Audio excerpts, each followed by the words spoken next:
Hello, everyone. Welcome to another edition of the Boxing Hour podcast, powered by Abrams Boxing at 15rounds.com and the Boxing Hour, the best websites in the world for the latest boxing news, interviews, and all your boxing needs around the world. This week, we have a big show for you this week. I am be joined by Christopher Guerrero, the undefeated welterweight from Montreal, will be fighting in Quebec City on Friday night. Very good young welterweight. Just found out some information as we talk about it on the interview that he was actually in my neck of the woods, training with Boots Ennis. So we'll get into that. But first, the news and results from last week. Last week in Japan, undefeated WBO welterweight champion Brian Norman Jr. defended his title, went to 28-0 with 22 knockouts as he impressively destroyed Jin Sasaki in round 5. A couple knockdowns in round 1. And then a left hook that put Sasaki down and out 46 seconds into round 5. And Norman, with that performance, going on the road and defeating a guy like Sasaki, tough guy, not a super spectacular fighter, but a tough guy. And with Ennis now going to 154 pounds, is Brian Norman the guy to beat at 154? As it's basically just him and Mario Barrios, who will be fighting Manny Pacquiao in July, are the two champions. Ennis is going to vacate 2 belts. There'll be some new blood, some new champions. But right now, you have to say maybe Brian Norman Jr. See the best welterweight in the world right now.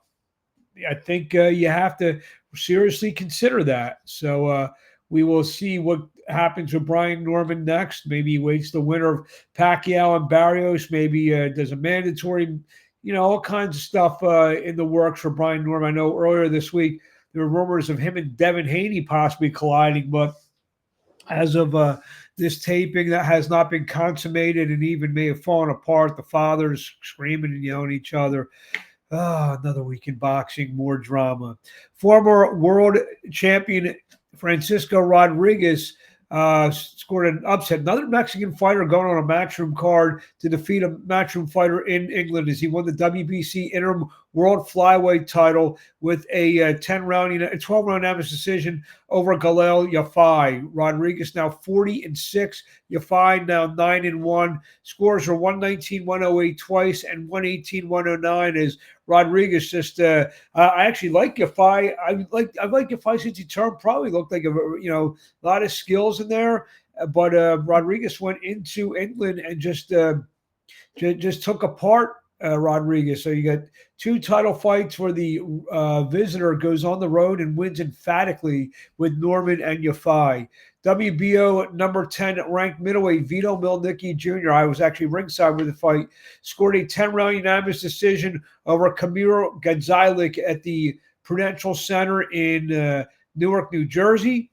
Milnicki looked good. The last couple performances probably haven't been his best 2 performances as a pro, but he came back last Saturday night on ESPN Plus, put together a real solid performance, boxed well, scored a knockdown. I believe it was round 2 or 3. I think it was round 3. And he came out with the W. Easy victory, 100-89. The co-feature saw Jahai Tucker defeat Lorenzo Simpson in a super middleweight battle. I think Tucker is more of a middleweight now. But good win for Jahai Tucker, who now you have to look at him as one of the top prospects, up-and-coming contenders in the middleweight division.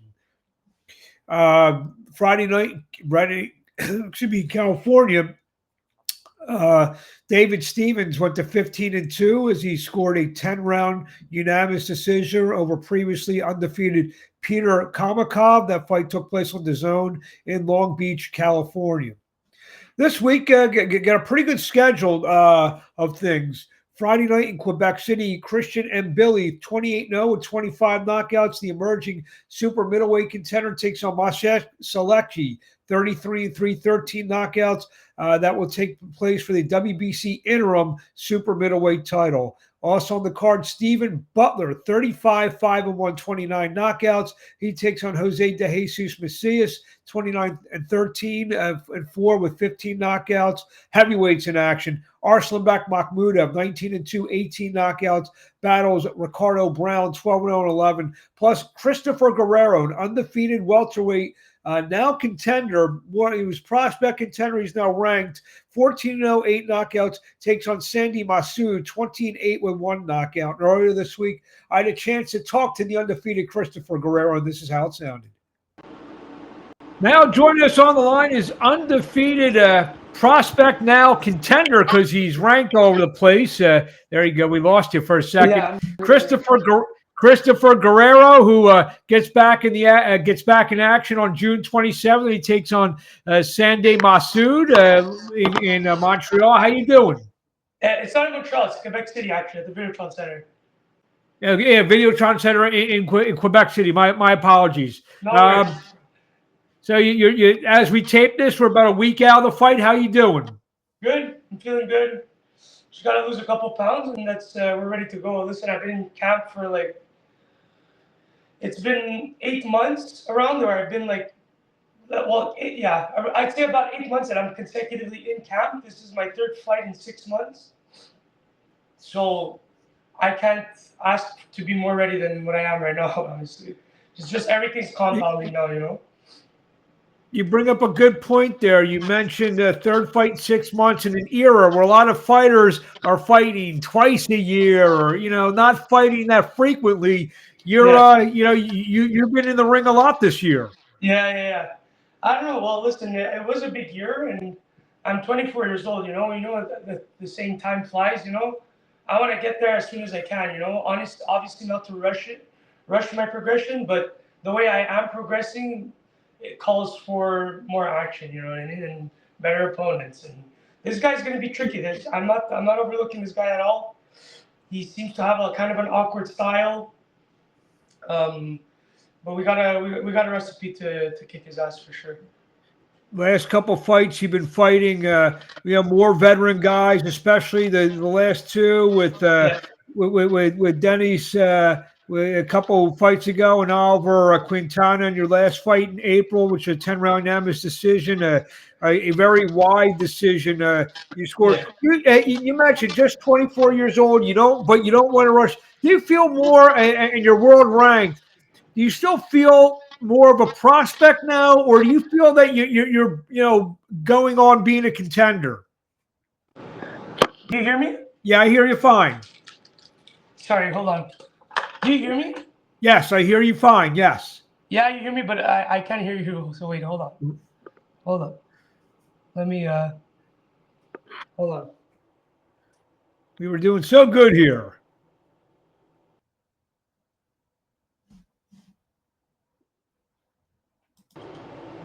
Yes. Yeah. I'm here. Okay, so you're back. Yeah, I know. So I'm getting calls. It's so stupid. Anyways. Well, you're a popular guy. I mean, when you get into the world rankings, everyone wants to talk to you. Fight week, everyone wants a piece of my word, whatever. That's fine. I don't know if you heard the last question. You're 24 years old, but you mentioned you don't want to rush, but you're world ranked and now fighting. Do you still feel you're a prospect, or you feel that you're kind of knocking on the door of being a contender? No, I'm definitely on the door of being a contender. I'm top 10 I'm top 12 in the IBF. I'm pretty sure. On BoxRec, I'm 10 ranks away from Ryan Garcia. So it's kind of crazy when when I say it, instead of when I see it. When I see it, when I say it, it's actually crazy. And listen, I think I'm a couple of fights away of getting out of that prospect kind of build, So after this fight, I'm obviously going to take some time off because 4 fights in a year is really crazy, So so we're gonna take that summer off, reassess, recover, and come back better. But I think a couple fights away, I'll be out of that prospect talk and more of that contender talk. The welterweight division, it's been active. Or just this week, Boots Hennessy vacated, moves to 154. Brian Norman scores a big knockout in Japan. We have Pacquiao's fighting Barrios. So a lot of things going on in the welterweight division. You feel you said 2 or 3 fights away. Is it for maybe some of those kind of guys? Or, you start to get your name mentioned with those guys? I really find Norman is kind of like a clown for what he said this weekend, saying that he took his boots and ran away from him. You know what I mean? Like it's so like I've been in the camp with Boots and Bozy, you know, so like we know that there was offers made to everyone, to Norman, to everyone, you know, and he didn't take those offers for $2 million. He didn't take it, and now he's calling him out when he moved up. You know, it doesn't make sense, and that motivates me a bit more to fight Norman too. Honestly, I didn't fuck with that. I'm honest, you know, and I'm gonna be honest with everyone. I'm happy that Boots moved up. You know, everyone's happy that Boots moved up. Guy's a great fighter. I put the gloves on with him. He's a perfect fighter. So, Wow.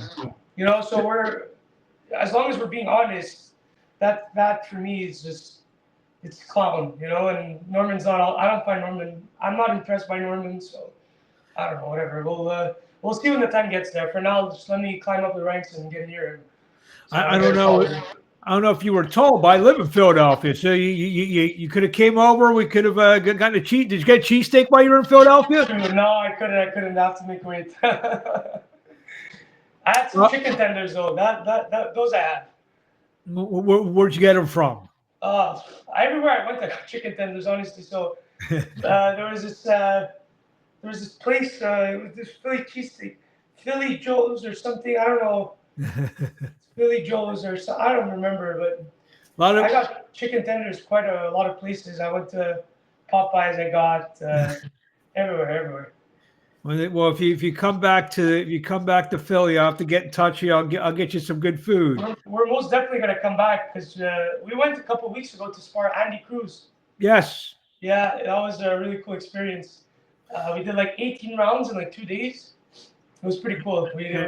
And he probably had his best performance as a pro over the weekend. And yeah, maybe it's for me. I don't know.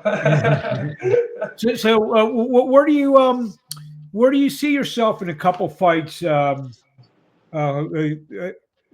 do you see yourself in a couple fights? I mean, do you what you feel that you're going to be? You know, you're 10 now. You feel you could be in the top 5?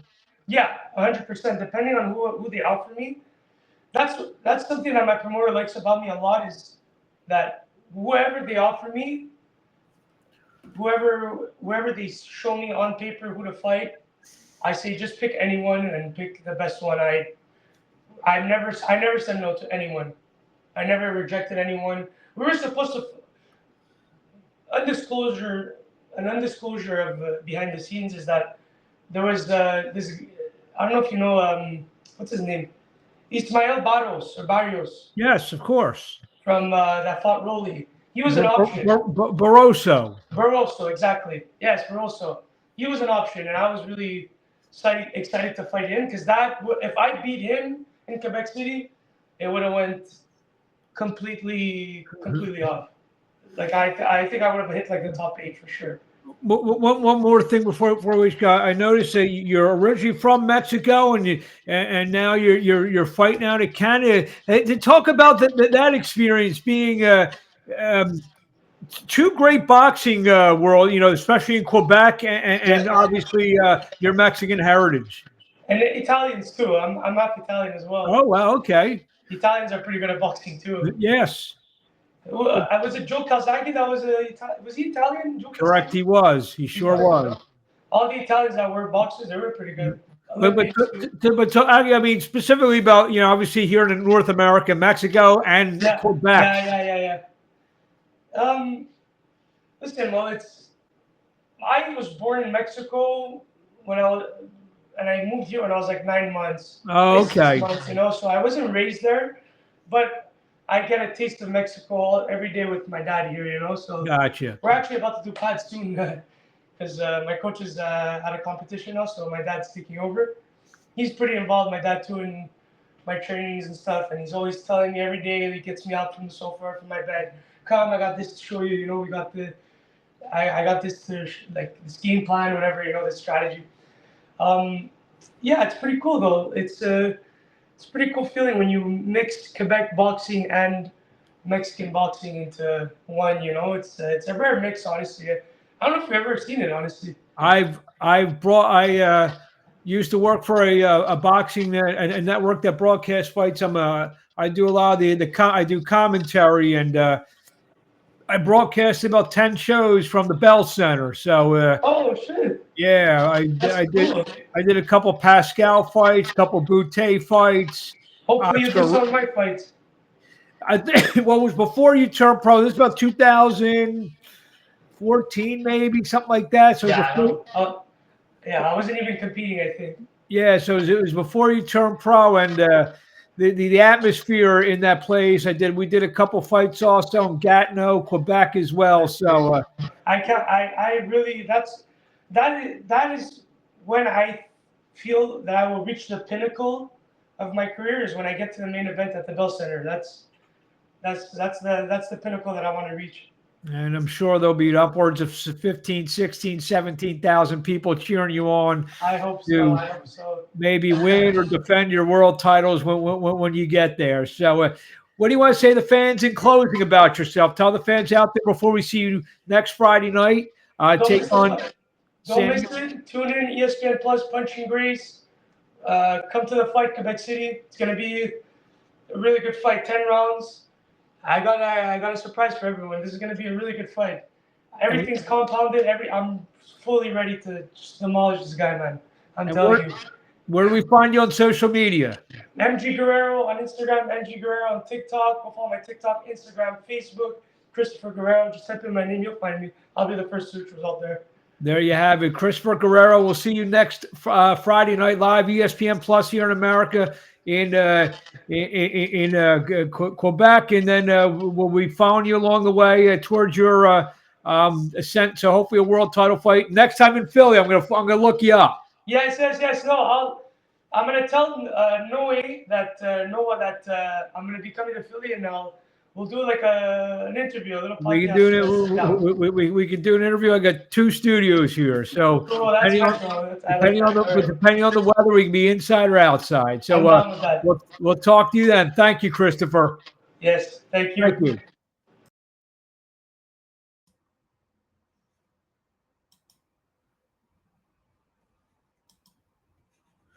Back here with Christopher Guerrero. Christopher Guerrero, a good young fighter. Fortunately, I look forward to seeing him Friday night in Quebec City. Friday night in Kansas on ppv.com. Deontay Wilder, 45, 4-1, 42 knockouts, takes on Tyrell Herndon. A bit of a comeback fight for Wilder. 39 years old, going to try to make one more run to become a heavyweight champion of the world. Looked pretty pedestrian. His fight against Joseph Parker, Zhang Zhili. I don't know. I don't know what to expect from Wilder. Probably gets rid of Tyrell Herndon, but we'll see what happens in subsequent fights. Saturday in Anaheim, California, probably the biggest fight of the week. Jake Paul, 11-1, 7 knockouts, takes on Julio Cesar Chavez Jr., 54, 6-1, 34 knockouts. Fight be a cruiserweight fight. It's gonna be I think this fight's a prelude to something we're going to talk about in about 20 seconds, but I think Jake Paul wins this fight. And I think if he wins this fight, he may fight the winner of the co-feature that will see Zurdo Ramirez, 47-1, 30 knockouts, takes on Uniel Dorticos, 27-2, 25 knockouts for the WBA and WBO Cruiserweight Championships. So somehow I think if Jake Paul wins this fight, he gets ranked, he's going to fight for a world title. You'll see. Just a little hunch here. He might not be immediate, but there's a fight in between against someone maybe a little bit better than Chavez, and then if he can come through with that, you'll see if Ramirez wins. I fully expect Ramirez to win. Gilberto Ramirez, Jake Paul.